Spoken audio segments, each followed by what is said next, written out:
কেমন আছো বন্ধুরা তোমরা সবাই? আজ অনেক দিন পর তোমাদের কাছে আরও একটা রেসিপি ভিডিও নিয়ে এসেছি। দেখে বুঝতে পারছো এটা কি? ভাবলাম যে এই জিনিসটা বাজার থেকে উধাও হয়ে যাওয়ার আগে ঝটপট একটা খুব মজাদার আচার বানিয়ে রাখি।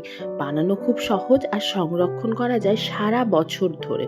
আশা করি দেখে বুঝতে পেরেছো যে এটা জলপাই, আর আমি আজকে যেটা বানাবো সেটা হলো জলপাইয়ের তেল। তার জন্য প্রথমেই দেখতে পেলে যে জলপাইটাকে সুন্দর করে ধুয়ে একদম মুছে তারপর কেটে নিয়েছিলাম। আর এই যে মশলাগুলো একটু কড়াইয়ের মধ্যে ড্রাই রোস্ট করে মিক্সির বাটিতে দিয়ে ভালো করে গুঁড়ো করে নেব। তারপর যে জলপাইটা কেটে রেখেছিলাম তার মধ্যে দিয়ে দিচ্ছি কিছু মশলা, নুন, হলুদ, লঙ্কার গুঁড়ো আর পরিমাণ মতো হিং।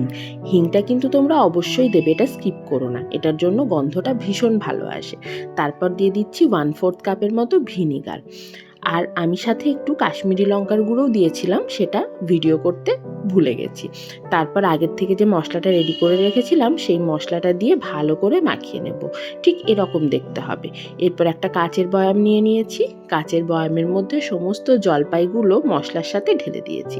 আর তারপর আগের থেকে গরম করে রাখা তেলটা একদম ঠান্ডা হয়ে যাওয়ার পর এই জলপাইগুলোর মধ্যে ঢেলে দিয়েছি। চামচ দিয়ে একটু নাড়িয়ে দিলেই জলপাইয়ের আচার কিন্তু একদম রেডি।